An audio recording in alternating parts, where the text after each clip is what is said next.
different now. Another talk last night. Yeah. Like, and is she coming to Now you it angry sounds or different. like There we compassionate? go. Yesterday, Yeah. I can't tell no, the difference. compassionately. Like she really means well. Okay, Yeah. that's great. Is that better now? Much better. I can hear you. Now I can hear myself. Before it sounded kind of weird. If I only thought, your you know voice what? matched those eyes, you might have a chance. But man, wow. Okay, Is so this better? we've got quite a bit that we can talk about. And before we start the show, we just chop it up of what's off limits for you. If there's nothing, fantastic, because that's what this show is all about. Transparency, being real.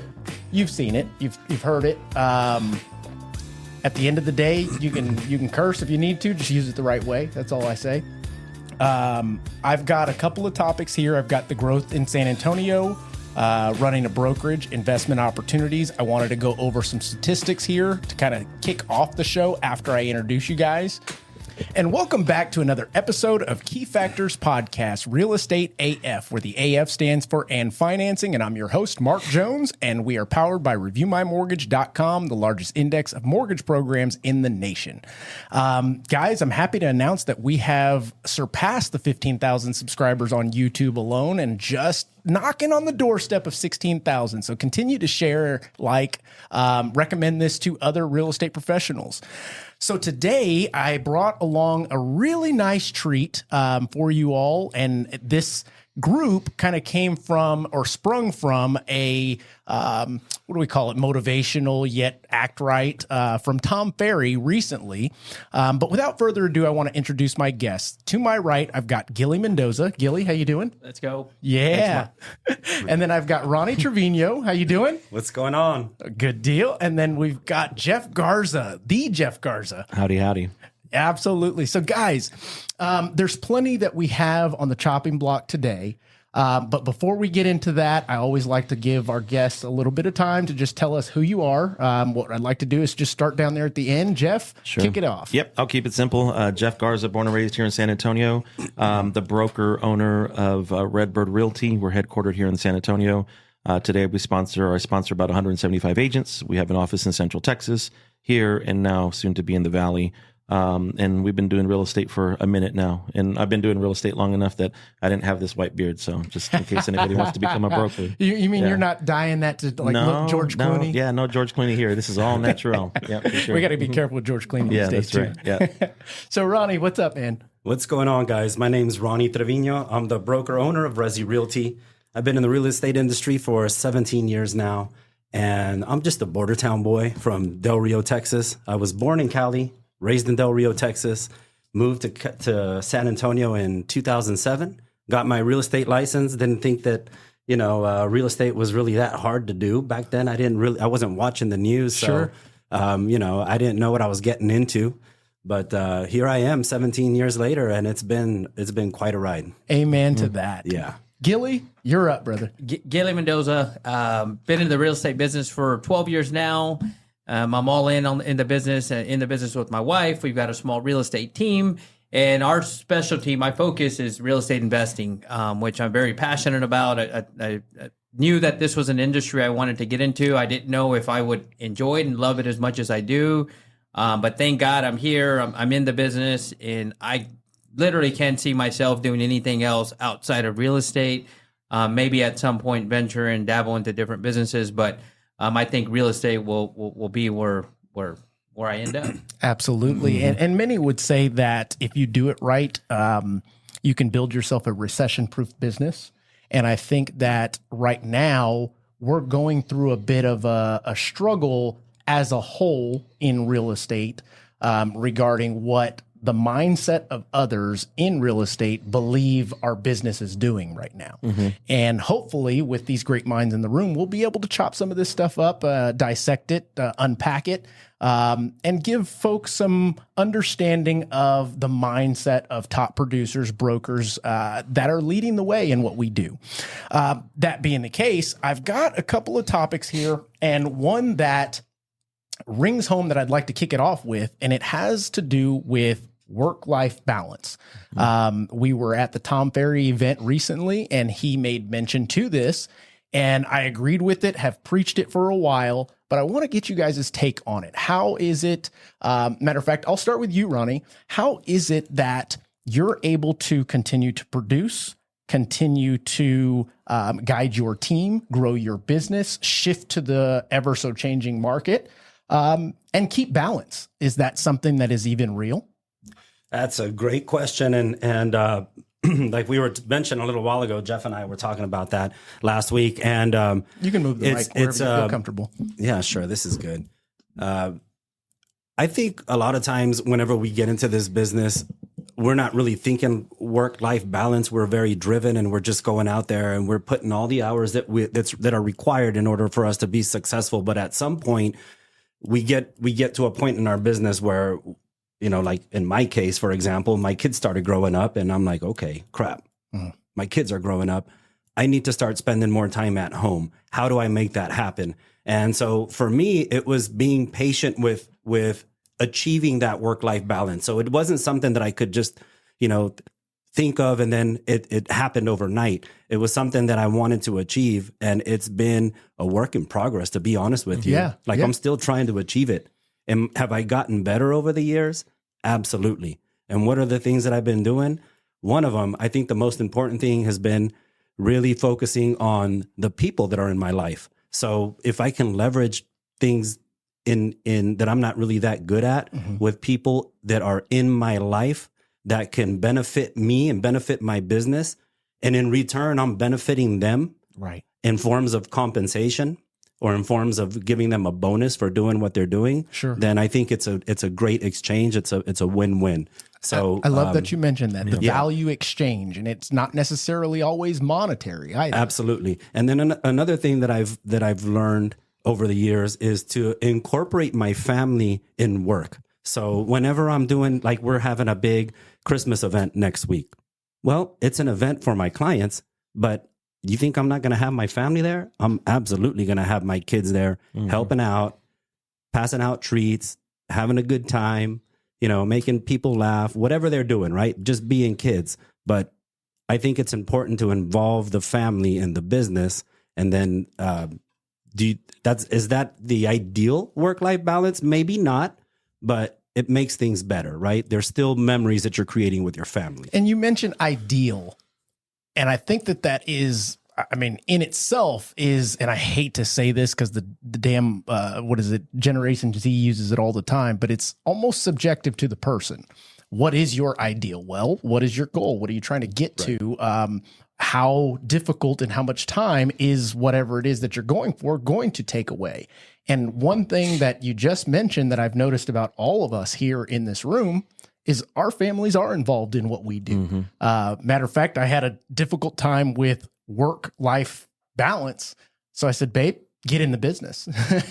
Opened up insurance company. Now she's doing real estate. Now we're going forth together.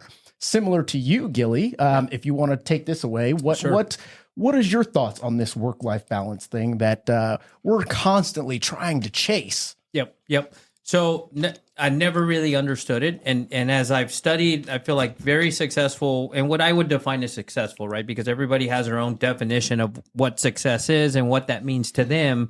But where I find successful is it's looking at people that have been in the real estate space, specifically in the development space, and that have created what we would call generational wealth, and truly indestructible generational wealth.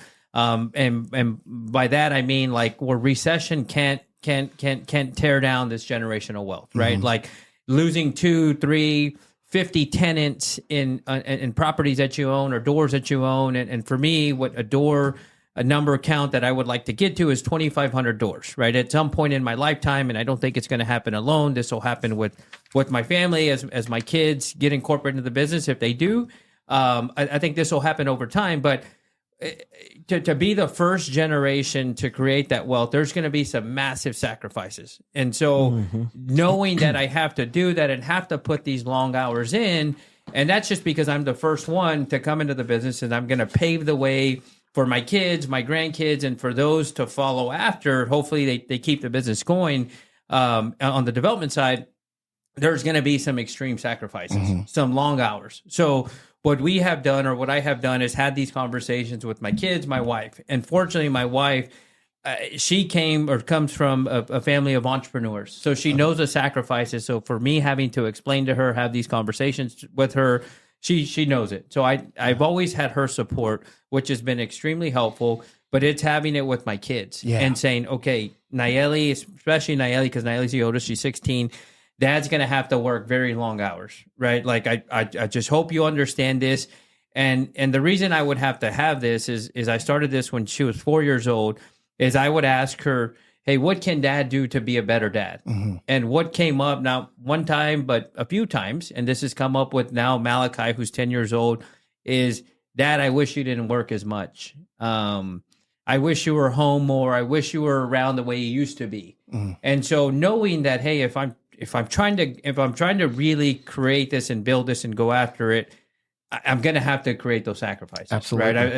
And I'm going to have conversations with them. So having those conversations and saying, hey, Nayeli, like, give me 3 months. Dad's going to be working probably every day in long hours. Give me 3 months. And let's just say by May time, Dad'll have some time freed up, or I won't be there as much. But sure. I just need you to understand that that's going to happen for these next 3 months. So that has been super helpful with the kids. But that's my thoughts. And I look at it even a step further, that as I'm a grandparent, that'll be hopefully my time, right? I put in that time. I did those sacrifices where I'm going to have that freedom to say, okay, hey, we're all going to go on this vacation. Grandma and grandpa are going to pay for it, right? I'm going to be able to spend time with my grandparents, and maybe my daughter and my sons are the one putting in these long hours, right? Because they're trying to create what they want to create. So no, that's pretty impactful, and I think it's important for people to hear that you're actually practicing what you're preaching to your kids, and they're able to see the path and how to get there. Because there's a lot of folks out there, I'll be honest, I didn't have very many role models growing up to go, okay, my dad's away at work. Instead, my dad was coaching and doing all the things. So we were always around him, but we didn't have all the vacations. We didn't have all of those things that I saw all of my wealthy counterparts at the time being able to do. So knowing the sacrifice now, super important that you're getting them involved. Jeff, go for it. I just want to add too, because I do think being present is very important, right? Like I hear this a lot from our pastor specifically is I'm not a perfect father, but I'm a present father, right? And that's something that I've always prided myself on. Like, you know, the long hours, yes, that's definitely going to be there, but I will say I'm very intentional about never missing my kids' games or anything that's school related that's very important. Right? And luckily we're in an industry where you can, if you prioritize properly, get your shit done, you can adhere to those promises. Correct. My wife, shout out Kristen Jones, she's got a tattoo right here that says, wherever you are, be all there.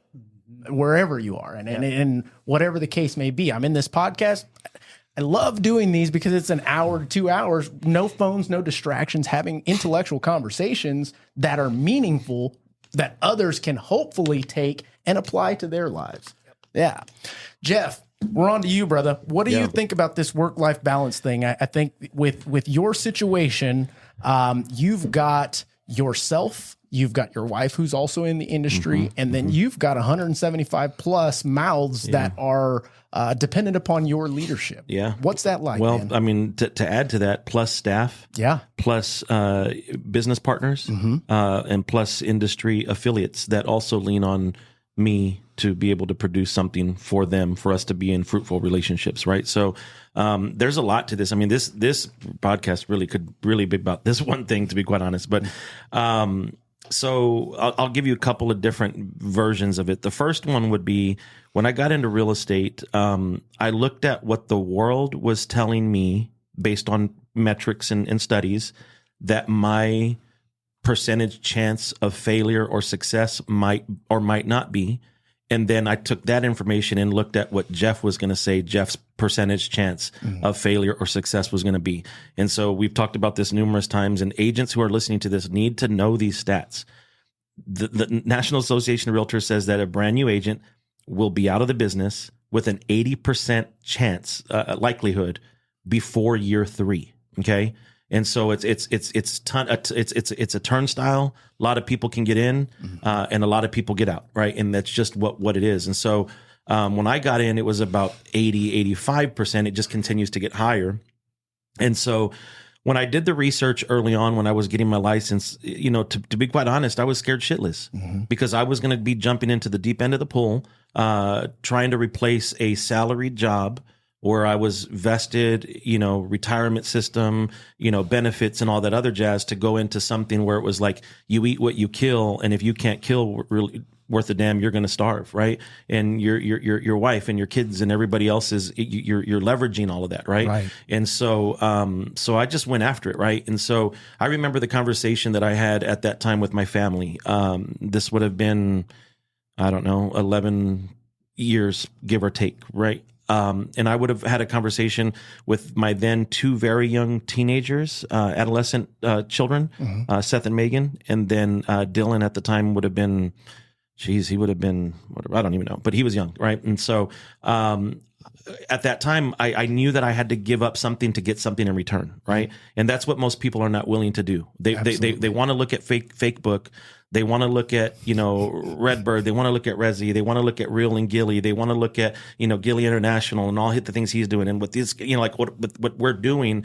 But they don't ever want to know, like, really, how did chapter 1 start? Truth be told, right? I've never had anyone say, hey, Jeff, I want to buy you coffee and I'd like for you to teach me how you started, right? How I started was I sacrificed time because time was my only asset. Right. And so, yes, was there a year where I was not going to my daughter's cheer events? Yes. But that was an agreement that we made together as a family. Right. Do I regret it? No, because I'm here today and I can be a much better father and grandfather to her daughter today than I could have been had I not done this investment or investing in ourselves, like you said, in building the generational, like trying to be the forefather of something, right? Important.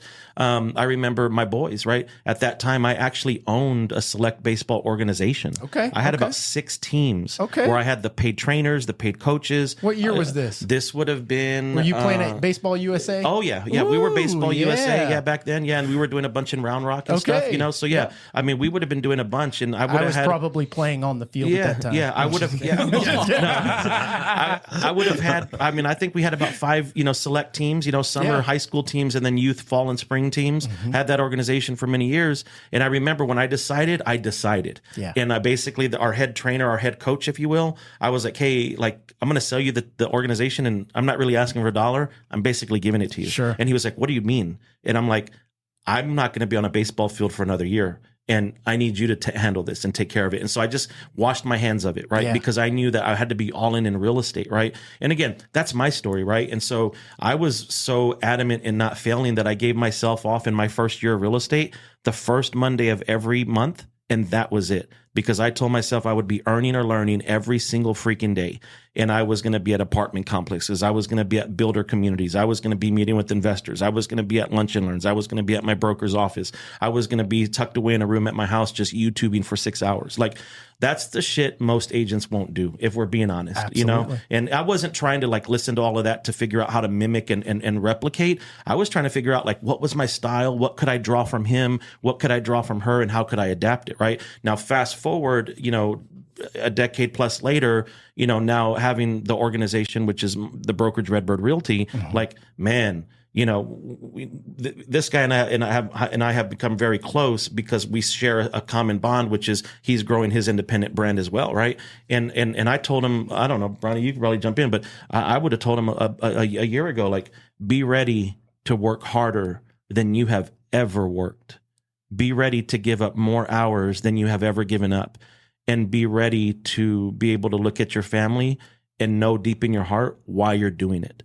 Because you got to be able to have the stones to be able to say, hey, you know what, lovely family, like, I cannot be there with y'all this weekend. That's right. Because duty calls and because I'm building for something bigger for the masses, for all of us. So that way we can leverage this one day and have a piece of a pie, right? We all talk about, well, I want the piece of the pie. I want the piece of the pie. Like, and Thanksgiving's right around the corner or whatever. But like, you got to build your piece of the pie. It's just not given to you, man. Like, and so that's a general concept, but I don't think there's balance. If you want to get back to the balance, I think there's controlling the imbalance. I think there's being in control of the chaos. And I think that's probably, I'm curious to see what y'all would say, but I seek to have control of the chaos. Yeah. To where I'm not a firefighter and all of your fires are my fires. No. We're going to time block. We're going to calendar. There's times meetings for this. There's meetings for that. But there's just a shit ton of meetings throughout the day. Right. And I think the most important thing that was said there was plenty, but the idea of you controlling your own fate, because technically you are self-employed. Any realtor listening to this, there are very few in the industry. Matter of fact, I'd go as far as to say that most that are not technically self-employed and getting a W-2 as a realtor working for some type of online organization, they're not going to tune into this. Yeah, everyone else is eat what you kill. Yeah, that's exactly right. So you've got to build what you're doing. And in order to build that, throw balance out the window. It's just not a thing. And you're going to have naysayers or just sayers that say, hey, what about your work-life balance? Well, no, I've got priorities that I've got to hit. And I've got to do these tasks no matter what in order to hit that, so that one day I can have that balance. And you know what, Mark, I have to say this, and I'm curious to see what y'all think. I know that there might be like coaches or trainers listening to this that are going to say, oh, they're full of shit. They don't know, because there is balance. But those coaches are going to be the same ones that say what you focus on grows. Weird. So you kind of have to give extreme focus to where you want your extreme growth. And then you have to figure it out. And going back to what Gilly was saying, thank God, like everybody here at this table, that I actually know all of y'all's families, individually, but like we all have people who are supporting us and who are in a corner, which makes it that much easier or better for us to be able to go do the crazy things that we want to do and we set out to do, and I know your biggest fan is at home. I know your biggest fan is at home. I know yours is, and I know mine is. And for anyone, again, listening to this, like, is your biggest fan the person you lay your head next to? And I'm not trying to be an asshole, but geez, like that's a life audit. Are you equally yoked? Are you with the person who is making it okay for Gilly to dream?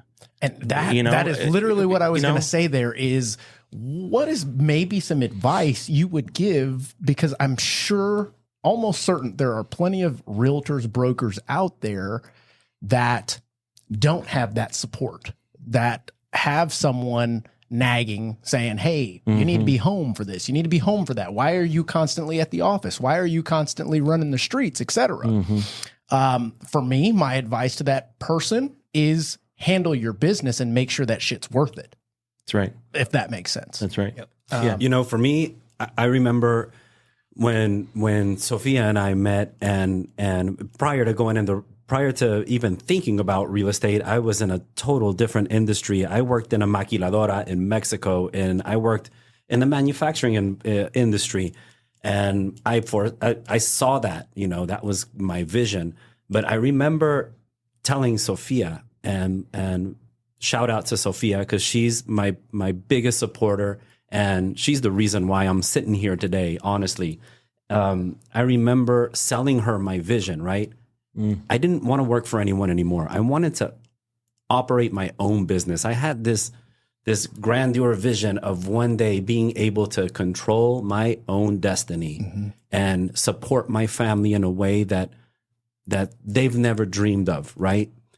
Something that I never had growing up. Not that I lacked anything, because I had a good life. Right.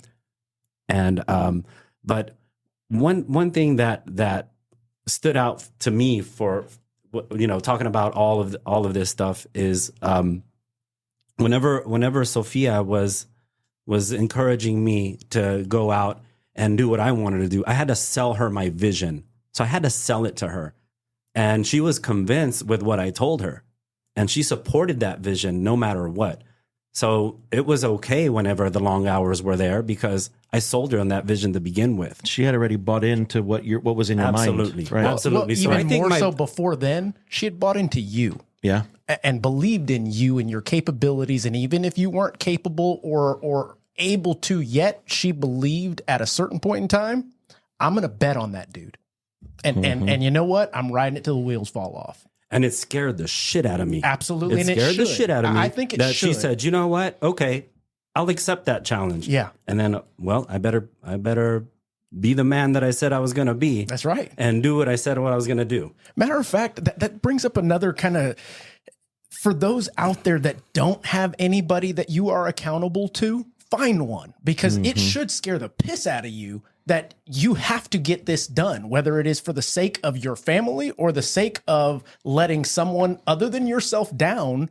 I see no problem with that. In my opinion, there's a lot of folks out there when you ask them, hey, what are you doing this for? Oh, the money. What are you doing this for? I want to leave a legacy. What are you doing this for? There are some people that say, I'm trying to prove some people wrong. And I am totally fine with that. Matter of fact, I got into this business and did as much as I did in production in the first several years because I was trying to prove somebody wrong. I wasn't trying to prove myself right. I believed I could, or I wouldn't have gotten into it. I was trying to prove somebody wrong.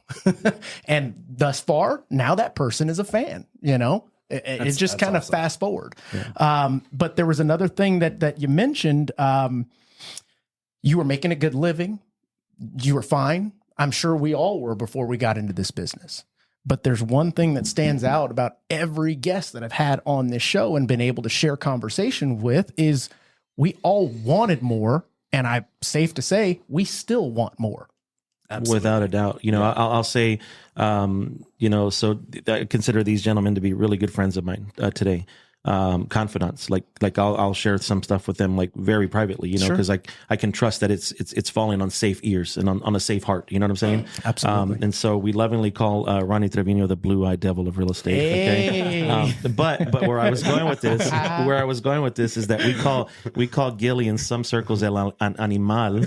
Okay. But we actually call him full throttle. That's right. But we actually call him the brain of real estate. Okay. Because this guy, so when you're talking about we want more, right? And I know he's been on a show before, or others, right? When Gilly was actually my very, very, very first podcast guest. Really? How about very that? first? Okay. Very honored. Let's go. Man, no wonder he's in his element. He's all cool and calm. Wow. That's a small little co-host. Yeah, I love that. Right. Yeah. We had cell phones. This place. But but yeah, that's so when we talk about we want more, we want bigger. Man, I would buy Gilly any meal on any day, just to hear what his version of bigger means. Because when he tells his version today, because he'll tell you, I always tell people, you got to be able to cast a vision, and you've got to be able to see your dream before it ever becomes reality, right? Yeah. And so I'm like, hey, let's go have dinner tonight because I want you to cast your vision. I want to hear it, right? Because for someone like me, it's exciting to see someone like him. And I'm just like, oh my God, I thought I had huge dreams, right? And I'm sure they probably feel the same way we all feel the same way, but to be able to be in a circle or to be able to be in a sorority or fraternity of other folks that are like you, that used to be laughed at, that used to be questioned, that used to be poked and prodded, maybe still do, right? To know that we just keep doing what we're doing, and it doesn't make us better. That's something that's super important. It doesn't make us better. Right. There could be an agent listening to be you know what? I just want to sell 7 deals a year. That's all I want to do. Well, then crush your goal. That's right. Let's go. Let's get it done. What can any of us do to help you crush that goal? Absolutely. Right. But if I was to sit here and say, hey, I want 1,000 agents in Texas, I want that same person to say, man, Jeff, I hope you crush your goal. You get what I'm saying? 100%. Because it's not the one who has the biggest goal that's always going to be, the ceiling or the barometer of who's crushing a goal. That's right. No, my goal is my goal, and I want to crush it, and I want to be around people who want to see me crush it. And it kind of goes back to what Ronnie was saying, my wife, and I think we're gonna have to do this because he already set the bar high. Okay, so shout out to my lovely, beautiful wife, Carissa Garza. Okay, so she has taught me a ton of things, right? So she came from a very high level executive type realm in the corporate world here in San Antonio, in Texas, right? Where there is no coloring outside the lines. There is none. There is none. There is the job, there is the performance, and you're either doing it or you're not. And those that can toe the line are compensated very well, routinely, monthly, weekly, bi-monthly, whatever it is, with benefits and all that other stuff. And your trajectory. You know when your next raise might be. You know when that next opportunity to advance your title might be, right? And those are people that are probably going to do those types of things for 10, 15, 20, 25, 30 years, right? Absolutely. And that's a plan, right? And that's a very loyal employee, and that's a really, really good person, right? But like you said, a couple years ago, she came into to this side of the tracks, right? And so, she's on the mortgage side, right? And so, and she came in during the historically worst time to ever do what she did. That's right. And so, we laugh about it slightly today, right? No, And we're I like, feel oh her my God. Yeah, I feel her pain 100%. But one of the best compliments she's ever paid me was about a year ago. And it wasn't meant to be a compliment. We were in the kitchen. I don't know. We were doing something. And she was just like, how have you been able to do what you've done in real estate for so long? And she's a really intelligent woman. Absolutely, she's super intelligent. And I'm like, what do you mean? Like, where are you going with that question? Like, are you joking? Are you like kind of like razzing me? Are you? What do you mean? You never really say something like that, right? Because I'm always trying to prove something to my wife.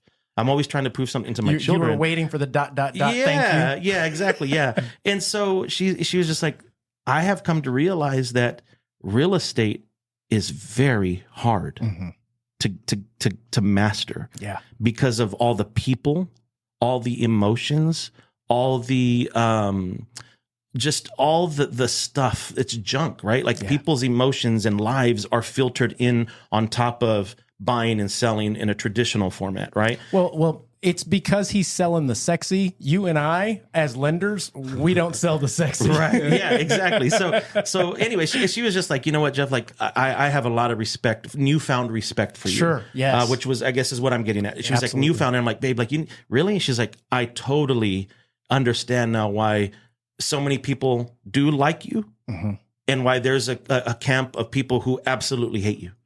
And I'm like, why? And she was like, because they're not willing to work the way you do. That's right. And now I know what I got to do on my side to get where I want it, because she has her own set of dreams, right? And so they're very independent, but if we can get them done the way we want them to be, then they can be very linear, and they all can be all flourishing, kind of like what you were talking about, right? So like going back to Gilly, like maybe his children go into lending space and insurance space and home warranty space and title space and land development space. Like, I mean, are you going to tell them that there's only one direction? No, not at all. You know? So if you remember Nayeli on with the cooking and Absolutely, all that stuff, yeah. she was all passionate about it, right? And so she even said this on national TV when she got eliminated from the show, that I'm going to have bakeries all over the world, right? And so last year, her sophomore year in high school, she had a thesis paper report to do on what do you want to be when you grow up and after you graduate, right? So she says, I want to get into real estate. So I was totally shocked, because prior to that, she wanted nothing to do with real estate, Sure. right? And so she asked us some questions. She interviewed some people. She did all this research on it. And now she's going to do real estate. Malachi's 10 years old. He wanted to do nothing to do with real estate. Initially, he's like, I want to go to the military. I want to, and very grateful for that too. I mean, we would be totally happy if he does that, or he says, I want to play professional football, but nothing to do with real estate. This year, he has told us he wants to be a home builder. So I think just the kids growing up around it, this environment, they don't do what you say, they do as you do. That's right? so true. I can push them on that. I can put, and there's the statistics, which we've talked about this, is kids' eating habits, their health habits, and their financial literacy. All of that is established by the age of 7 years old. And those studies go as far as, okay, kids will do what they learned up until the age of 7, right? Like the eating, okay? And as they get older, maybe they get in sports, they get in college, and they're trying to stay fit, and they're trying to look good, they're single. But naturally, as they get older, they revert back to what they did up until the age of 7. Makes perfect sense. So, and I think that the same for this. So that was some good shit right there with this little transition. I wanted to mention something that you were talking about a moment ago, and I don't know if you guys received this message, but shout out JJ Arena, how you doing? But JJ. I got a pretty long goal-oriented text message. I did you too. get that? Yes, I did too. I did. I don't know about you guys, but I was fired up like nobody's fucking business. I loved it right away. I mean, immediately, and in the end, it was his goals, and they are lofty, but they are not tomorrow goals. They are long-term. This is how I get there. This is what I need to do, et cetera, et cetera. And he ends with, you're my bro and I need your help. If you see me stray from this, I'm giving you the authority to call me out on it. And that was so impactful to me, waking up, seeing that text message. I mean, you think that you're already motivated to get whatever goals you have accomplished until you have somebody that shares their shit with you and it puts it in perspective. Oh, you just opened up something in my mind as you were saying that, because I did receive that text and I considered JJ to be a great trainer, coach, mentor, professional. What are y'all talking about? I'll forward it to you. Yeah, it's solid. It's solid. You'll love it. I was left out. JJ, you better send that text. I'll send you his number right now. So obviously he's got a circle of people, right? Absolutely. That he's going to give permission to hold them accountable, right?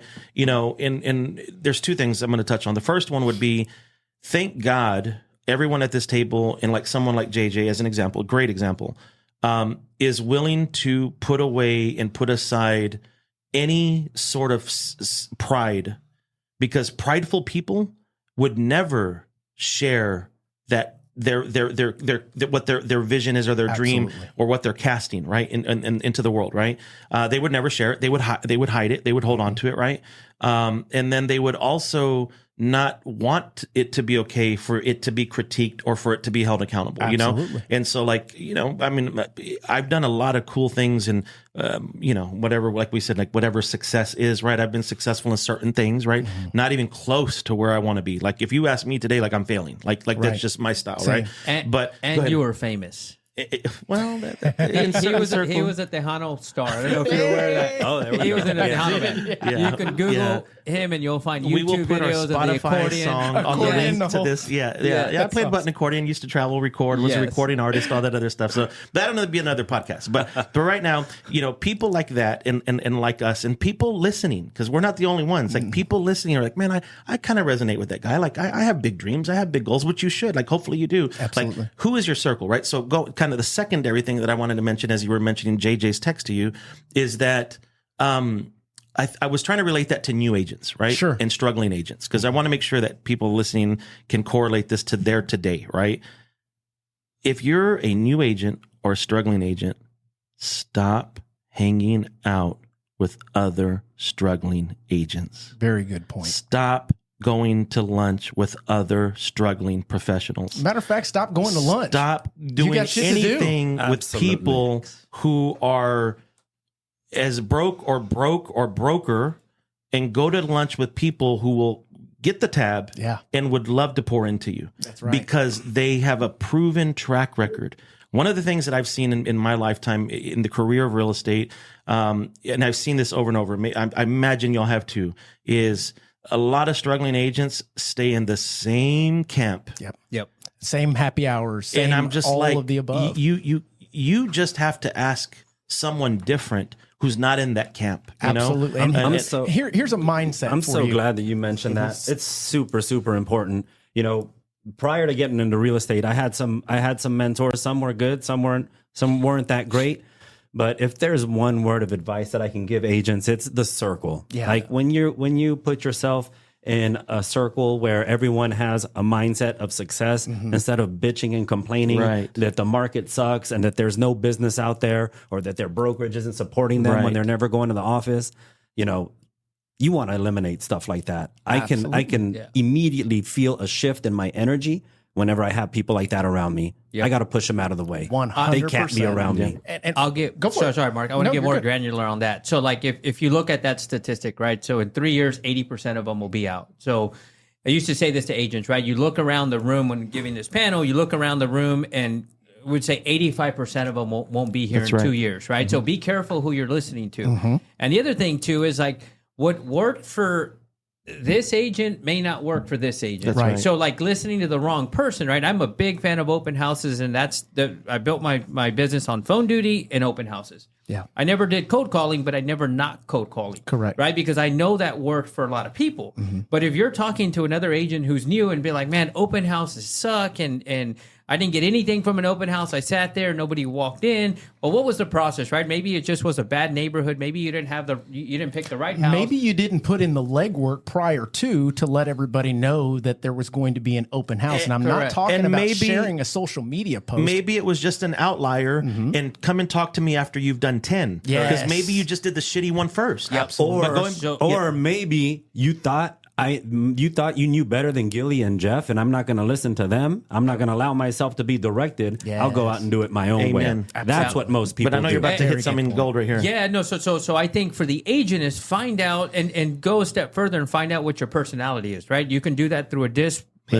Yep. You can figure out, okay, am I awesome at cold calling? Maybe you're great at cold calling, but you're not great at face-to-face and conversion that way, right? Right. So you probably don't want to be doing open houses because that's not where your strength is at. Sure. For me, it's getting in front of people. That works for me. For me, cold calling, I just don't thrive off of it. Not to say it doesn't work. So for those agents listening, I think going deep with it, figuring out where you're most comfortable. And then if you do like open houses, find out which agents have succeeded with open houses and find out what worked for them. Maybe go shadow them.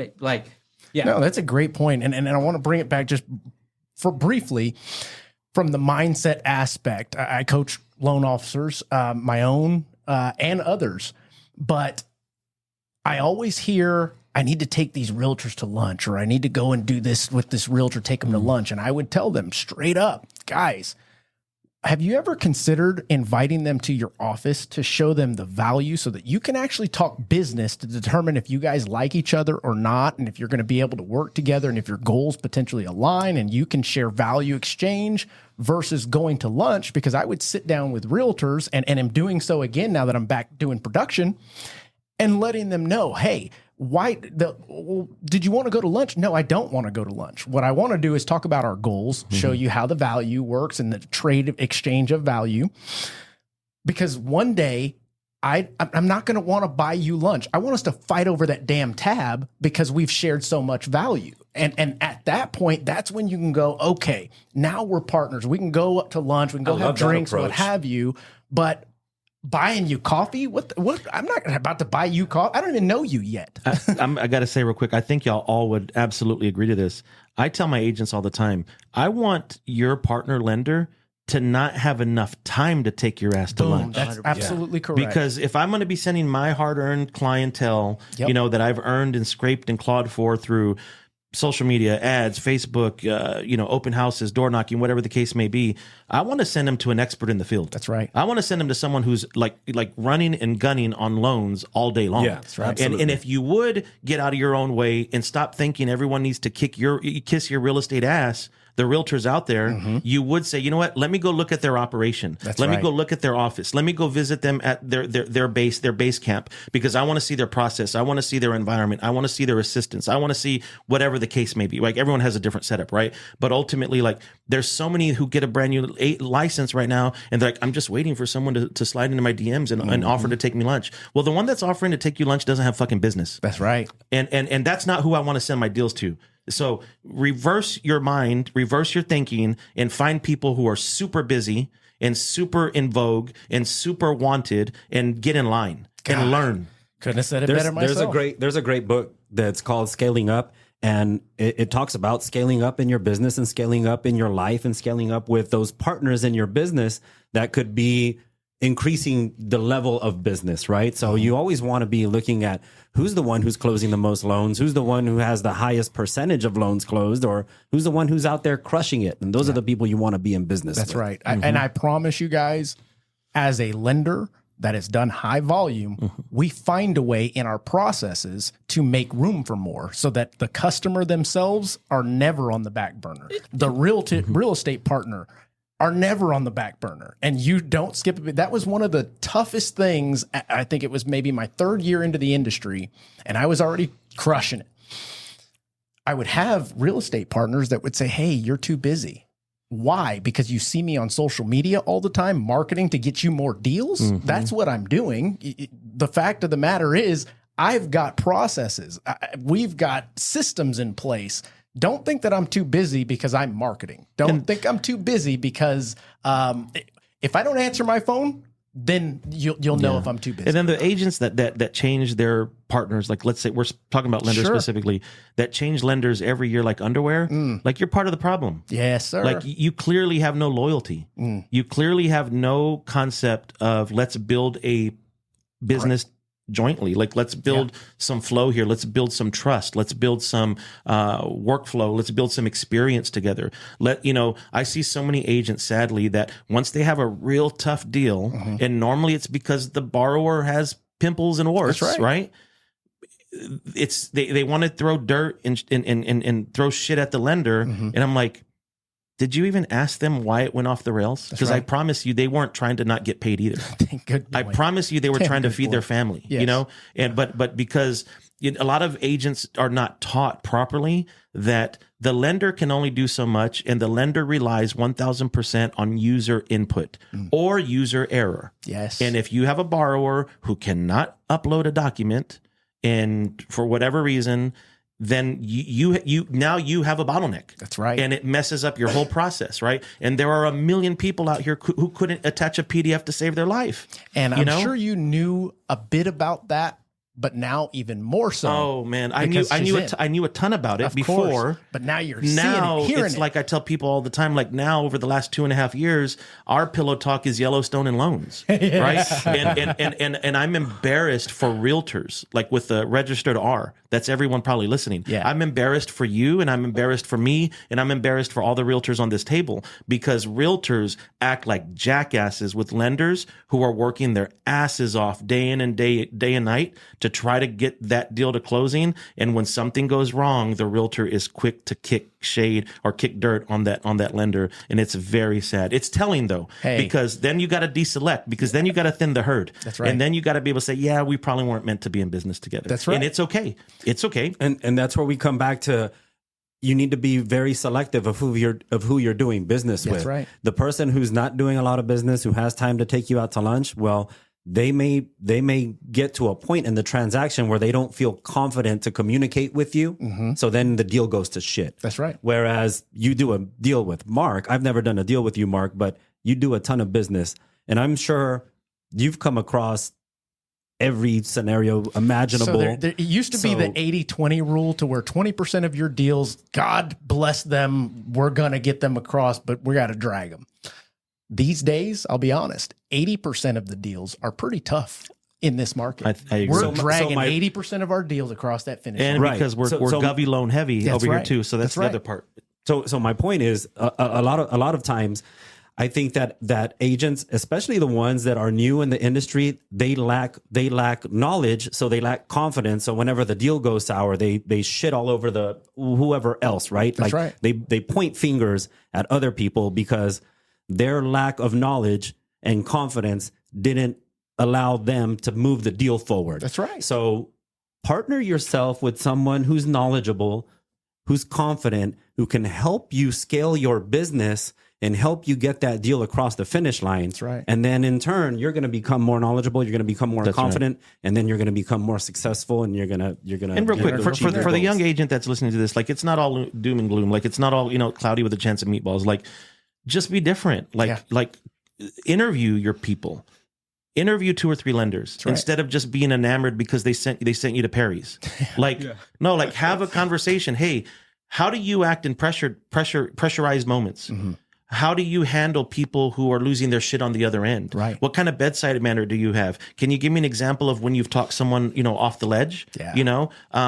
Tell me when it gets real shitty on your side, am I going to catch that wrath, or are you going to give me the high sign? Are you going to give me the wink and the gun? Like, how are we going to communicate when it gets a little rocky? And what will you permit me to do when it's rocky on my side, so I don't come and shit on you, but so I can have a real open line of communication, right? I think that's just relationship That's 101. very fair, Just sit down with your people and just stop sending people business who you think you know how they act in business. Ask them. Let's talk about it before it gets rough. Let's talk about it. Let's forecast that we're going to have some rough deals. Before we move on to this next topic, you brought up something pretty good. Here's a great question to ask your potential prospective lender.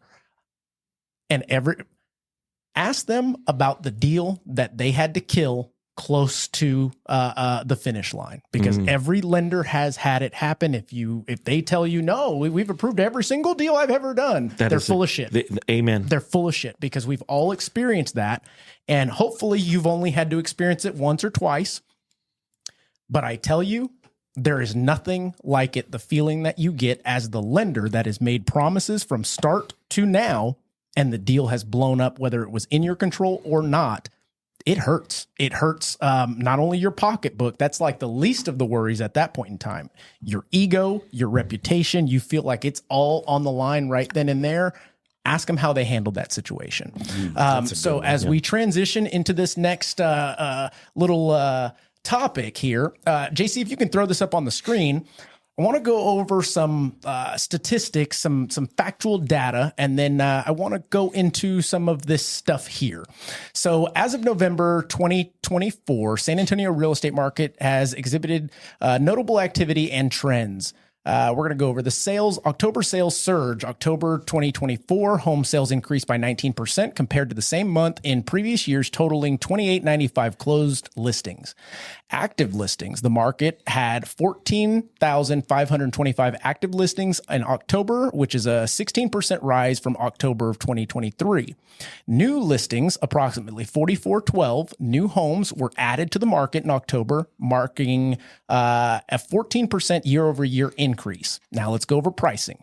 And like I said, I'm just going to hit these stats real quick, and then I'm going to ask these guys a question. Pricing, average home price. The average home price as of October 2024 was $371,545. Mind you guys, this is all based on San Antonio. That's the market that we're in and we specialize in. Median home price. The median home price remains steady at $320,000 in July of 2024, indicating price stability. Market dynamics, inventory levels. The market had just over 5 months of inventory available in October, aligning with the balance of real estate market. Days on market, homes sold an average of 63 days in July of 2024. And I think that's as far as that kind of goes for ChatGPT's brain bandwidth. 9% increase compared to the previous year. Now, regional comparison, Bexar County, the average home price in Bexar County is $349,000. October of 2024, that is a 3.2% increase from the previous year. Texas statewide, the average is $421,922, and that is a 3.3% increase as well. Now, given all of those statistics, you can kill it. Given those statistics, the human calculator was calculating as you were saying all of that. Just so you know, just so you know, that reminds me of The Hangover. Gilly GPT. Yeah, He's playing blackjack and all the numbers are He's already trademarked Gilly GPT. I love it. I love it. So that being the case, you guys heard the stats. That's real shit. We're hearing a lot of grumbling in the market still. We're hearing and oddly, you see we're creeping or knocking on the door of it flipping historically to a buyer's market. I, for one, think that even when we get to 6 months, this will be the first time almost in history that it still won't be a buyer's market. How are you all able to, and I'm going to ask you, Ronnie, how are you able to stay competitive, stay motivated, and stay in tune with the market and your realtors as a brokerage in today's market, given those statistics? I mean, you've got things that are just not making sense. You're saying that prices are still increasing, rates are still high, volume is decreasing, but yet October we had a solid month in real estate. Was it due to the election? What are you talking to your folks about? So I think those statistics that you just talked about right now before beginning this segment, the only comment I have to say about that is God bless everyone here in this room for being in one of the most incredible industries in the whole nation, San Antonio, Texas. Yes, sir. Like, all those numbers to me are great. Yeah. Like, that's fantastic. And that's what I've been telling everyone over and over and over again. It's not a shitty market. You guys have a shitty mindset. Ooh. There's business out there. You just got to go out there and get it. Absolutely. You got to know these numbers so you can understand how to talk to your client. It goes back to what I said. Like, go out, get knowledge on what these statistics are in our market in San Antonio compared to the rest of the nation, and that's going to give you a little bit more confidence when you go out there and speak to your client, and that confidence is going to enable them to make the decision that they need to make, because the people that aren't buying today are going to be kicking themselves in the ass in 2 or 3 years. I can guarantee that. Totally. But Ronnie, what about the home affordability issue? Yeah, it's going to be a real problem in a few years, because prices are going to continue to jack up. It's Crazy. true. Yes. So I mean, we're sitting pretty, man. Yeah. And Gilly said it. I've heard him say it over and over and over again. Without a doubt, without a shadow of a doubt, we're in a city that is just stated for so much future growth and development. Like, we've got decades of work left to do in San Antonio, And way beyond our lifetime. before you hit this, I want to kind of mention something that Chris Jacobs said, and it really hit home, hopefully to a lot of people. It aired recently, but it wasn't the idea of we have a home affordability issue. We've got a mindset issue and an expectation issue with the buyers in today's market. And I was like, damn, I had never kind of put that together, but it's absolutely accurate in my opinion, given what we know now. You're qualified for X payment, so to speak. Find what you need to find within that payment. Instead of still thinking or believing that you're in a market to where you can buy a $300,000 home at a $1,900 payment. Right.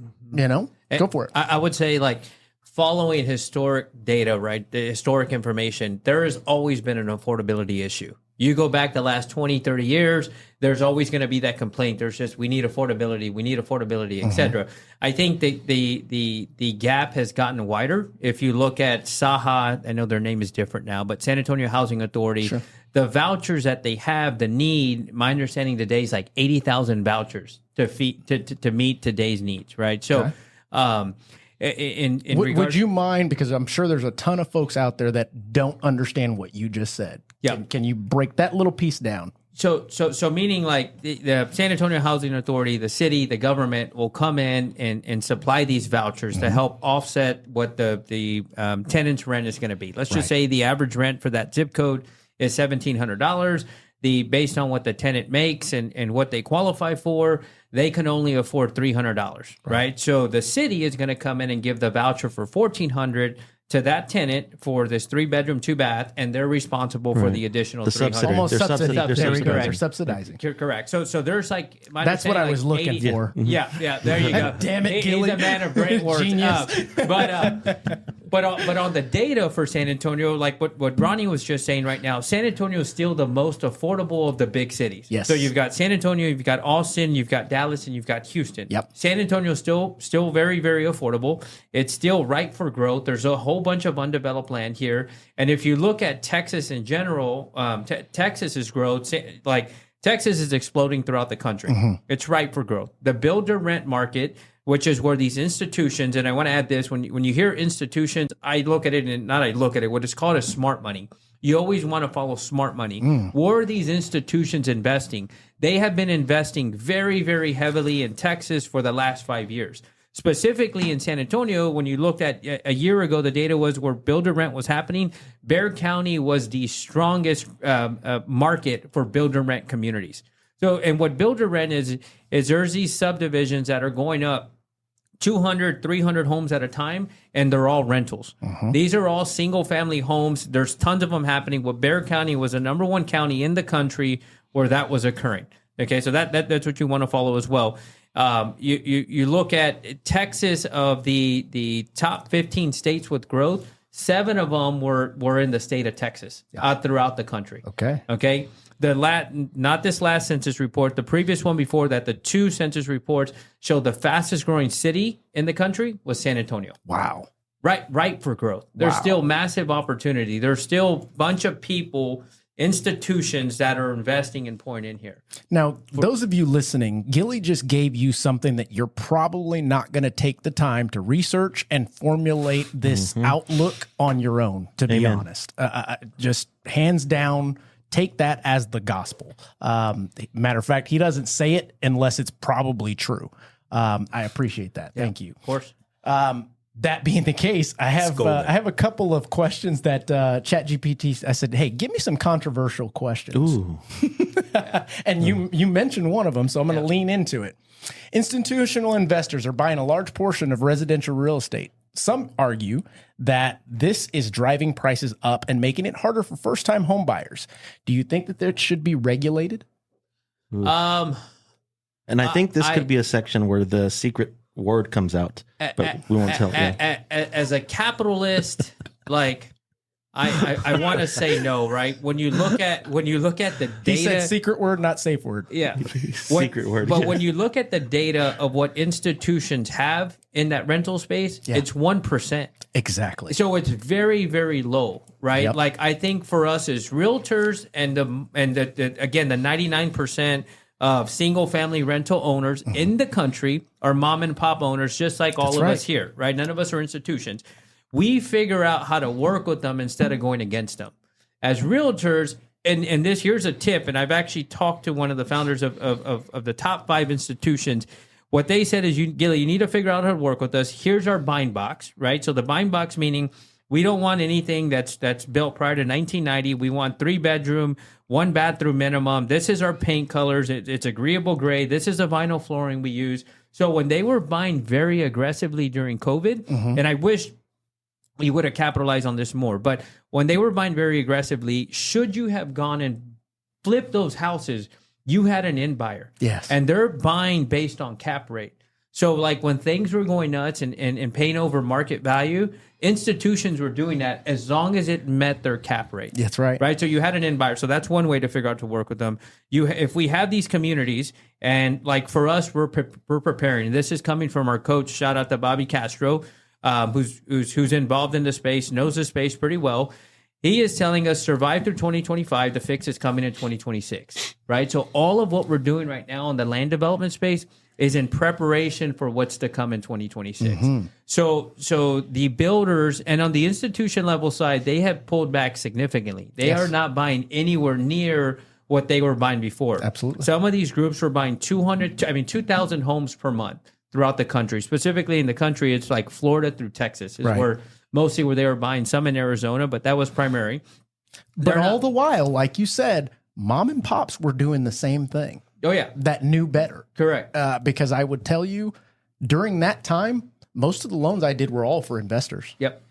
Go for it. But mom and pops, if you want to capitalize, right? Like, and you're fearing them, like figure out how to work with them. That's right. Right. You want to exit, you want to move your portfolio, find the data, find out when they're planning on getting aggressive. And it's basically when the cost of money comes down. Yes. Right. I love that. I love that you said that. I actually circled it and asterisked it. Figure it out. That's like the key right there. Call them. If there is anything that I can tell agents, like it's figure it out. The market's not bad. Yep. You just got to figure out how to pivot, figure out who to work with, and don't go against these institutions. Figure out how to work with them. That's right. And there's That's just not fantastic. institutions. It's also private family offices. Sure. So we're going, my partner and I, on December 10th or 12th. It's a private family office seminar, right? So these are people or pool mastermind their money together. that just not investors. They're private family offices, and these are people that might have $100-200 million that they need to preserve. Sure. A lot of that gets invested in real estate. There's going to be institution levels.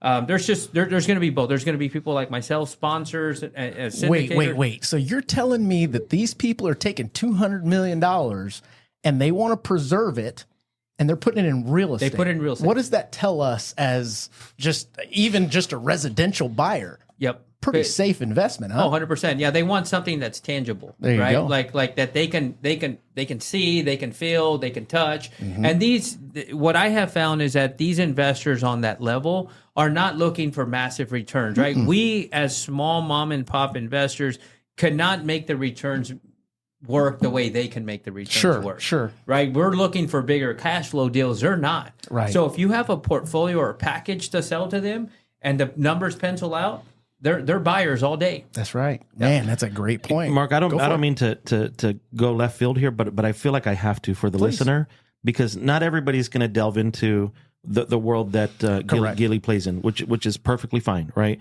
But for the listener who's like, man, this is cool, and the one who's like, that's not really cool, like, just understand that you can be the realtor in San Antonio who bitches about your board dues and the cost of name tags, or you can be the realtor who finds another table where the discussion is this high level. And it's a choice, right? Absolutely. Because I do believe that when agents fail, going back to like just kind of the simplicity of things, there's two different tables. Yes, sir. There's two different conversations going on at the same time. Absolutely. And so you just got to be aware of who you are sitting with, listening to, understanding, where their growth trajectories are and where they want to be. And there's a lot of people like a Gilly who would take a novice right now as an understudy to build what he's trying to build, as long as there's dual leverage. Does that make sense? Absolutely. Am I right, Gilly? Is that fair to say? Absolutely. But a lot of people just don't want to ask questions because people listening be like, well, they don't teach that at my brokerage, or man, how did he learn that? He must have been at a great, no, he has chosen to go educate himself. That's right. And he just said he has a coach. He might even have two that I know of, to be quite honest. Like, at his level, he's still paying for people to feed him more knowledge. That's right. Like, that's kind of what I just want to make sure agents hear. Well, let's compare it to Thanksgiving. We've got Thanksgiving. Matter of fact, I think my goal is to air this sucker on Thanksgiving. So happy Thanksgiving, everybody. Right. Nice. You've got the kiddie table that we all have. Right. And every time you've got the kids that sit there and you got the adults. The idea is you are going to eventually grow up to the bigger table. It just takes time. But in this industry, it's not just a time thing. It's an experience thing. And getting into these rooms, having these conversations, open up the doors for you to inject anything that you've learned or gathered or picked up, and now see how it's applied in those other rooms. And I guarantee you saw it happen or heard it happen before you started doing it. 100%. But I want to piggyback off what Jeff was saying, right? And getting into the rooms, and also paying to get into the room. Sure. So how I met Bobby 6 years ago, and this was at a Grant Cardone mastermind. This is at that you paid for. I paid that for. you traveled to. Yeah, I traveled airfare, to. lodgings, time away from your family. Okay, Yep. investment So in this- yourself. You invested in yourself. Right. This is how that went. This was the Grant Cardone does the 10X conference, right? So I went to that, and I'm there, and I was already saying, okay, I'm going to transition into multifamily, because that's prior to build to rent actually being a thing, right? And so I was thinking, okay, well, the only way to really scale is to get us and get to the doors that we want to get to is I have to go into multifamily.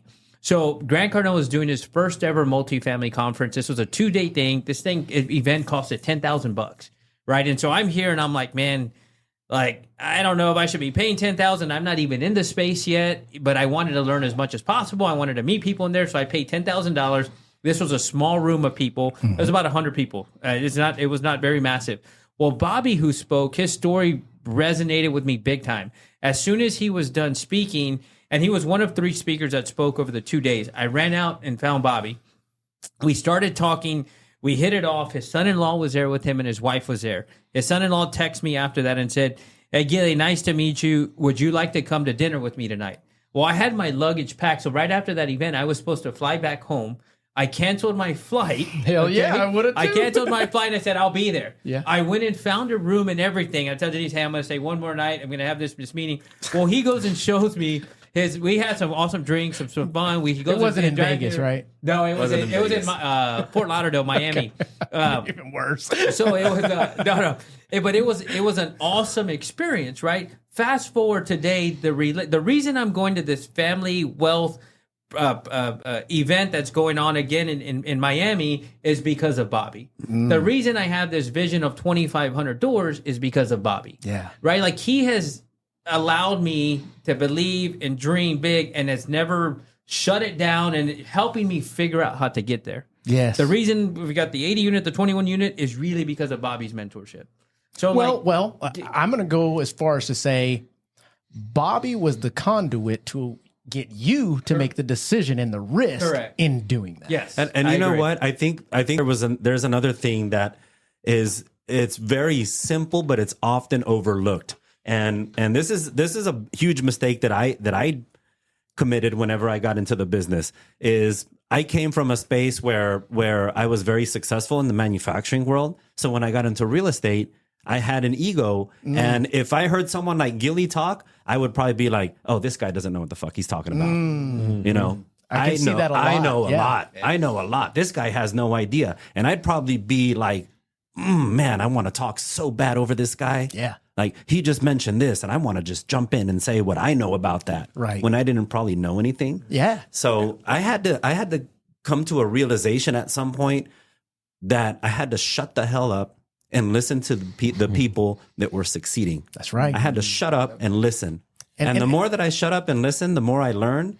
And I had to be patient with that process too. Like it wasn't going to happen overnight. Like you said 6 years ago. Yep. I mean, that's a perfect example. 100%. A lot of people ask me like, hey, Rezi, what happened? Like that was just you just decided to do that overnight? Well, no, I planned that 6 years ago. A lot of people don't know that. But, you know, that's a perfect example. It just doesn't happen overnight. You got to Well, be I patient. think a Yep. lot of the conversations that we have, Jeff, I know you've said it almost verbatim.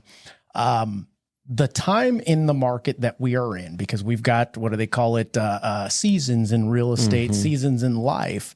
But the idea of this point ringing more true than it has ever been, and it is you have 2 ears, 1 mouth, so that you can listen more. And I think right now we're in the age of information. We've got, as new agents to the business, even seasoned agents to the business, you've got to soak up as much knowledge as you possibly can, but also validate.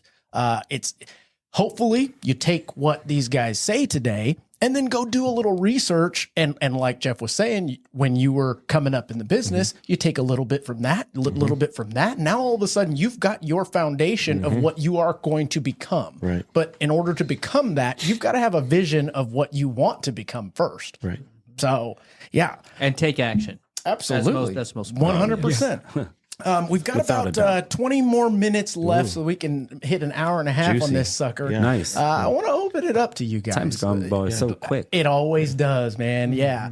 I mean, there's plenty of topics that I have here, but one of the things that I have, and you guys can tell me if this is worth a chat or not, which is AI technology in our industry. It's moving at a fast pace. And lately we've seen large steps in technology as opposed to, let's say, in the 90s, it was always small steps. But what we're seeing now is a massive jump in technology and how people are applying it in our industry. Do you all see that as a crutch, a threat, or a tool that can potentially be leveraged? One answer word across the board. Tool. Love it. Tool. Weird. Now, can we elaborate? I'll Who start. wants- go for yeah. it. So, and I'll try to relate it to realtors, brokerages, training, support, etc. If agents would just use the tool, right, for what it is right now, and go to Chat GPT, or the G stands for Gilly, by the way, Chat Gilly PT, all right, and just be like, you know, I'm a real estate agent in South Texas. I struggle with lead conversion and conversations at open houses. Please give me the top 5 things to say or to discuss when I meet a new shopper at an open house this Saturday. Enter. They just got coaching for free. Yes, sir. And they're going to get it like in a third of a second. Absolutely. But even though I'm saying this right now, we know that I'm going to say 90% of the real estate agents in the U.S., this is not just a San Antonio or Texas thing, Yep. do not take action. That's right. And so, like, wow, like what a fool you would be to not use Chat GPT to load your mouth with the bullets you need to take down the prey you want to take down. Absolutely. And again, it goes back to, like, you know, do open houses work? Well, that man said he just started a business with open house, but I've been saying it at my brokerage and my team forever. What do I know? You know, we've only closed $1 billion, like closed. You know, I guess maybe I'm getting lucky. Maybe we're lucky. You know what I'm saying? Like, I'm, you know, so, but Chat GPT is AI. Going back, AI is a massive tool. I think it can be a strength for people who know their weaknesses. And I think that's the bigger question is, where do I have weaknesses and where can I use it to help me? You can use AI right now to put together a presentation. You can use AI right now to put together a flyer. You can use AI right now to put together a real estate description. Absolutely. You can use AI right now to create, performance metrics and calendars and social media posts and with real accurate data. Totally. Yeah. Like I always do this, like every so often I'll pull it up like on our big screen at the office, when I'm in a training environment. I'm like, hey, who here is struggling with social media? Like, well, social media is not really my thing. Like, whatever. And it's okay. It doesn't have to be if you got a different way of getting business, right? Sure. But if you don't, then social media is probably something you need to really start focusing on, right? And so then I would put like, give me a 30-day calendar for posting, and these are the 3 things that are important to me: single mom, single dad, military VA loans, and first-time home buyers. And then all of a sudden it gives me a 30-day action plan in a third of a second. So now you can't look in the mirror and be like, I don't know how to post. No, like just freaking do it. Like the AI told you what to do. And for the advanced users, matter of fact, I should probably do several classes on this. I'm a nerd with this. We've been using it for many years as we built Review My Mortgage, all of the things. You can now take what you just prompted and actually have it imported into Canva, then take that and import it into your social media or a later app or something like that. Yeah. Done. Yeah. Wow. It's a tool. Done. I love that. It's a massive I love tool. that. I can't wait to learn as much as what you just said.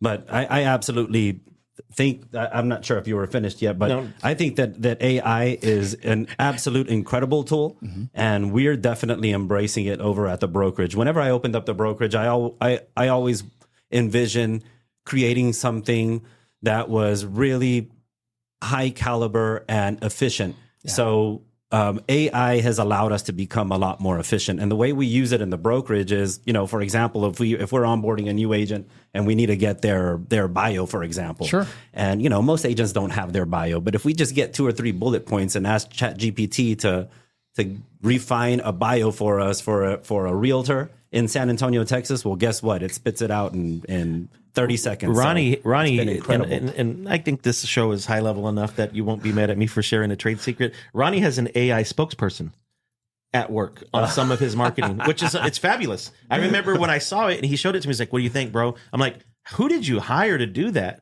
He's like, if I tell you, I have to kill you.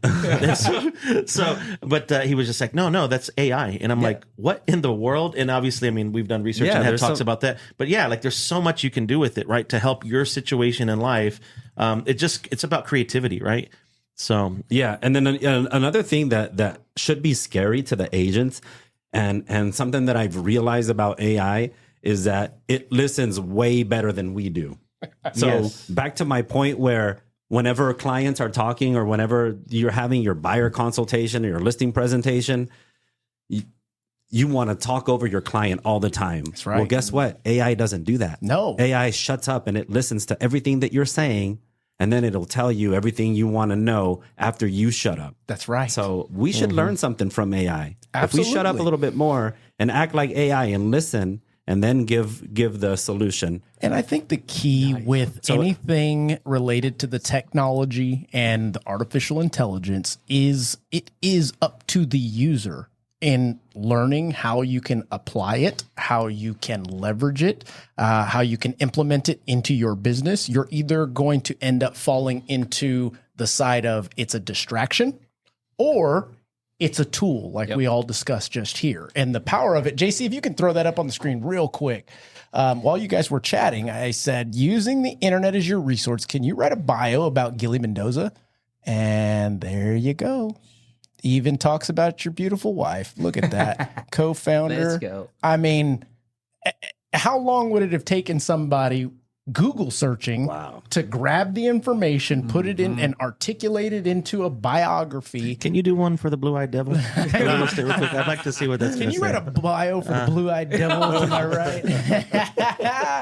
No, absolutely. And I think that's, Gilly, did you have anything to add on this? No, I would 100% agree, but just leveraging it in a way to buy some time. Absolutely. Amen. I'm all in on it 100%. Same here. But same here. I do think I know it cannot replace the relationships. No, right? But as long human as you touch, just leverage, exactly. Yeah. but it will leave those that are not utilizing it behind. Correct. In my opinion. So, guys, good one. this has been an incredible discussion. We've talked about a ton of valuable information. We don't get one more controversy. That's what, if y'all want some more controversy. One more. Because people are finishing their turkey right now. Oh, good about point, to get into good the second point. plate, Let's little see. gravy, and we're trying to get the secret word in before we close the show. So if you can build it in, we'll like see. it. I like we'll it. See. All right. And okay, here we go. let's Here we give go. them something to talk about. Ooh, okay. So, since we've got the NAR settlement, we talked about it's business as usual for those that understood what took place, knew where to look to find what the new procedures were, new forms, all of that jazz. What I believe could be on the horizon is essentially a lot of dual agency. Do you believe, and then yes, no on this, and then we'll talk about it. Mm-hmm. Do you believe that we are going to see more unfortunate litigations due to that? Or do you foresee that being something that's not even a yes or no shit. Let me rephrase this. Let's see. Institutional investors, do you think it should be let's see here. Do you think dual agency should be banned or restricted? That's a good one. Animal, you're up. I'm going to say no, for sure. I don't think dual agency is an issue. I think especially if you're very knowledgeable, right? And you know what you're doing and you're looking out. And I know this might be a little like I'm contradicting myself here, right? But like, who are you looking out for, right? Who's in your best interest here? But I think if you have a relationship, which I've been in a lot of dual agency positions like that or situations because of my relationship with both investors. Sure. So there's been plenty of times where I'm representing an investor that I have a relationship with that comes to me and says, "Hey, Gilly, we need to sell this piece of land." And I'm like, "Man, I know the other investor that's looking for the same thing, the other developer, the builder." I think in situations like that, you're being fair. Both parties have the data. And I think investors are different minded than a traditional homeowner or seller. I don't think there's an issue with it. Matter of fact, let me rephrase this because I think you guys are all going to agree on that. That's a very specific scenario, though, Gilly. But Would that work in a residential transaction, though, where maybe you guys won't. where you're bitching about a water heater or something? I personally think it would be a bloody mess, or it would be a desmadre. completely. It would completely be that because I just have a real concern, and I guess the broker blood in me right now is like panicking, right? Like brand new agent, first deal, working with a first time home buyer in their mid-20s, dealing with a first time seller. No. That is going to be a what? A desmadre. Of massive proportions. Yes. Of massive. Then let me rephrase this. So for Gilly, dual agency is. I would want to be. I would want him to represent everybody. Like, for Gilly, but oof, man, that is an issue. Well, we were at the ferry event, and he mentioned something that you had touched on in a previous discussion regarding the barrier of entry into our industry, and there are some places that have way less, and there's some places that have way more restrictions, way more training that you have to go through, way more years, etc., to become a realtor. So that being the case, do you think that it is something that should be earned instead of a given? Because anybody with a real estate license technically can be a dual agent, and their broker allows it, right? So would that be considered I don't know, discriminating or some shit? If do you get what I'm saying? Yeah, I think that's pretty interesting, and I've actually never really thought about that. I'd have to wrap my head around that. But like, if we're just throwing examples out, like if I hear Gilly talking and he's my realtor and he's telling me he's got the other buyer on the other end, shit, I'm gonna let this guy work his magic. Absolutely. Because I know he's experienced and I know he knows what he's doing. And I know at the end of the day, he's looking for a win-win, right? As long as it's fair to all parties involved and it's transparent transparent and everyone knows what's going on. But I think that comes with years of experience. You mentioned Gilly being looking for a win-win. There are plenty of new to the business and even experienced agents out there that have the years and lack the experience that are looking for a win-win for themselves. I think I know what you're asking. It's kind of multifaceted, but I wish there was a journeyman or an apprenticeship, a designation of some sort, approach to becoming a full-fledged realtor. Yes. I feel like you probably nationally, I wish they would say you have to be able to have worked with a renter, closed a buyer side, and closed a listing side with a designated mentor, like an actual designee, right? That's overseeing the whole thing before you can earn your realtor stripe, Absolutely. right? Because it's a broker's worst. It's one of our worst terrifying. nightmares that one of our agents who is a proxy to us, right? What they do is the same thing as Ronnie doing it, or what they're doing is the same thing as me doing it. It's our worst nightmare that a brand new agent who maybe didn't understand the trainings or maybe didn't attend the trainings. Now it could be argued, well, why are you letting them in your brokerage if they're not training or whatever? But then it could also be argued that the state doesn't even have a requirement that they only attend one meeting a year. Yeah. And so we can beat that up a whole lot of different ways, right? But no, I do wish, I don't have a presentation, but I do wish that there was an apprenticeship or a journeyman approach to this.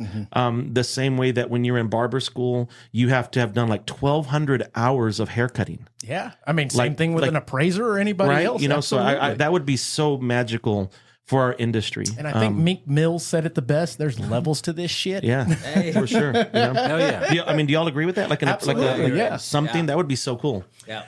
Well, guys, that was the last controversial question I had for the moment for this discussion. The election's over. The election is Thank over. you, Jesus. Yeah. I want to allow you guys to give final thoughts. Then we'll close this bad boy out. Animal. Now you start. You're the. You know what, Blue Eyed Devil? This was your first time on the show. Yes, it was. Yeah. Ronnie, I'm glad we broke your cherry here today. Yeah. I just want to say that it was an absolute honor to just chat it up with you guys here on this episode, and I'm pumped up for 2025. I think that where we're at today, we are very blessed to be in San Antonio, Texas. We're slated for all kinds of great things in our industry, and Resi Realty in 2025 is going to grow. Let's go. And I want to see how far we can take this thing. So shout out to everyone out there, and let's go. Let's go. Love it. All right, man, I'll take it. So anyone who's listening or watching, I would just simply say, take what we're saying with the passion and the slight aggression and the energy that we might be saying it in, easy. Like it's deep, but it's not that deep, right? Like we just want to see people win. I just want to see people thrive. I want to see people accomplish their goal when they decided to go into a real estate school situation and go get a license. Like, like if you're listening to this, remember why you went to school. Remember why getting a real estate license was important to you. Go back to that, recenter, level set. And since this one's going to come out, sounds like the Thanksgiving edition, like this could not be a better message to newer agents or struggling agents, or even agents who are maybe winning, but haven't figured out how to win to the next level, right? Yeah. That could be several people listening to this as well. Like audit your shit, audit your stuff. And I'm not saying like, look at your tax records or your income. I'm saying, look at your goals, look at your dreams, look at the table that you sit at, look at the tables you sit at, look at the tables you're not sitting at, look at your circle, look at your, the periphery, who's around you, who have you surrounded yourself with? Do you have a bunch of people in the cheap seats booing for you? Or do you have a bunch of people who are say prayers for you and blessings for you and check on you during the hard times, right? And so, just reassess where you're at. And obviously, I'm the broker owner of Redbird Realty. Again, I feel like we're going to do some major growth in 2025. Don't be shocked if you see a Redbird office in McAllen, New Braunfels, and in Austin by the time we do this in a year from now. And we'll have grown hopefully double or triple, right? I mean, we want more. We want more growth, right? But ultimately, what I would say to someone listening to this is like, take these next couple of weeks before the end of the year to determine, are you in the right setting, at the right brokerage, with the right trainer, with the right leader, in the right team setting? Do you want to become a team member? Is someone going to, a team leader? Is someone there capable to teach you how to be a team leader? Is someone there capable to teach you how to do non-traditional? Is someone there capable, to teach you how to do investments and developments? Like, you should be selfish in this business and want more for yourself. Yeah. And so as long as wherever you're at is providing you the more, then great. But if they're not, closed mouths don't get fed in this industry. And sometimes nothing changes if nothing changes. Ooh. And so be open to change is what I would like to tell most realtors, because I think many of them get stuck in their way and then they plant roots that they don't understand that the roots can travel. That's right. Right. And so that's probably what I would Strong. lead with or end with on that one. Yep. No, I'm going to second everything that Ronnie and Jeff said 100%. And I'm just going to add one more thing to that. And that would be to find a mentor. A mentor and a coach, right? If you can't afford the coach because you're just starting out and it's not something in your budget, understandable. But find a mentor and you do your homework. Don't waste people's time, but find somebody that you like, that you resonate with, and that you want to learn from, you want to grow with. I'm about 99% sure that if you go to somebody very successful and you're respectful of their time and you just ask them sincerely and don't waste time, don't go there to jack around, take notes and be serious about it, and you implement what they tell you to do, your chances of succeeding are a lot higher. Totally. So that would be my recommendation. Find a mentor, coach, and I would also say, like, you three gentlemen, I'm very grateful for all of y'all. I'm thankful for all of y'all. I know we have now in business together, and that has been phenomenal. And these are all great people. Mark has been day one. So happy Thanksgiving to everyone. Amen. Yeah. Happy Absolutely. Thanksgiving. Good shit. So those of you out there listening, you just got an hour and a half of some real shit. There are, I don't know, we're now at 113, 114 episodes. And one of the things that I want you to take note of right now is we are not here to sell you a damn thing.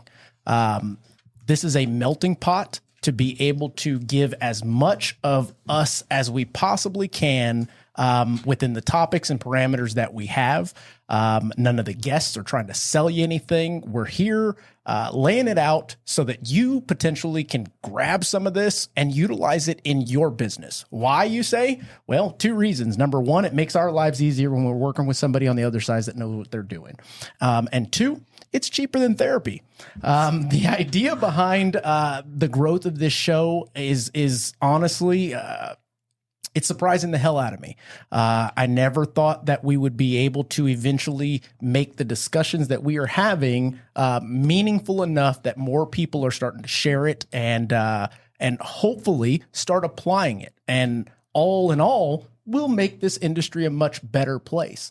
I want to thank you, Jeff, for making me a part of the real estate cartel, baby. There you go. And I also want to thank you both for sharing your knowledge today. Absolutely. Definitely years of not just being in the industry, but also making shit happen in the industry. So I applaud you all. Guys, happy Thanksgiving to everybody out there. Make sure to like, subscribe, share with a friend. You never know who could be in need of this information. You can follow us over at Facebook, Spotify, Apple Podcast, but YouTube is where we're trying to grow the biggest audience. I want to thank you again, but until the next one, catch you later. Peace.